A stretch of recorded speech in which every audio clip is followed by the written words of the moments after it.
सोन्याचे दर कोसळले. फक्त 2 दिवसात 8,700ची मोठी घसरण. खरेदीची सुवर्णसंधी की अजूनही दर खाली जाणार? सराफा बाजारात खळबळ. सोनं स्वस्त पण ग्राहक संभ्रमात.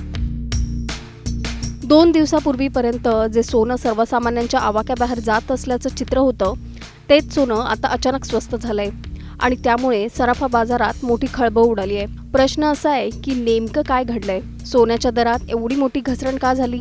आणि सर्वात महत्त्वाचं, हीच का योग्य वेळ आहे दागिने किंवा गुंतवणुकीसाठी सोनं खरेदी करण्याची? पाहूयात या सविस्तर रिपोर्टमधून. त्याआधी टाइम्स नाऊ मराठीला लाईक, फॉलो आणि सबस्क्राईब करा.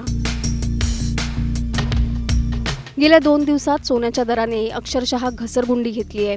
पहिल्या दिवशी तब्बल 4,400 रुपयांनी दर खाली आले आणि आता पुन्हा 4,300 रुपयांची घसरण झाली आहे.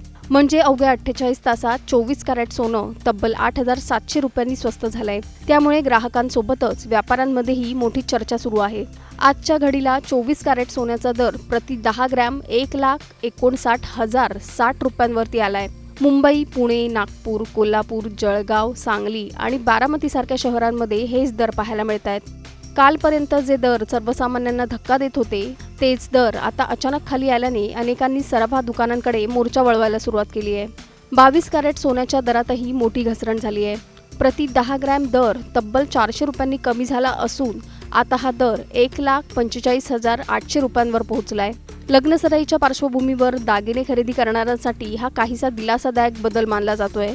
तर 18 कॅरेट सोन्याचे दरही खाली आले आहेत.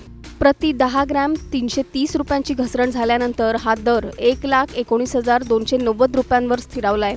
त्यामुळे छोट्या गुंतवणूकदारांमध्येही पुन्हा एकदा सोन्याकडे आकर्षण वाढताना दिसतंय. विशेष म्हणजे एकीकडे सोनं घसरत असताना चांदी मात्र स्थिर आहे. चांदीचा दर अजूनही प्रति किलो 2,85,000 रुपयांवर कायम आहे. त्यामुळे बाजारात वेगळंच चित्र पाहायला मिळतंय. काही जण सोन्यात गुंतवणूक वाढवत आहेत, तर काही जण अजून थांबून परिस्थिती पाहण्याच्या भूमिकेत आहेत. दरम्यान तज्ज्ञांच्या मते आंतरराष्ट्रीय बाजारातील बदल, डॉलरची स्थिती आणि गुंतवणूकदारांची मानसिकता याचा थेट परिणाम भारतीय सराफा बाजारावर होतोय. त्यामुळे पुढील काही दिवसात दर आणखी खाली येणार की पुन्हा वाढणार याकडे सर्वांचं लक्ष लागलंय. आता सर्वात मोठा प्रश्न हाच की ही ग्राहकांसाठी सुवर्णसंधी आहे की अजून मोठी घसरण बाकी आहे?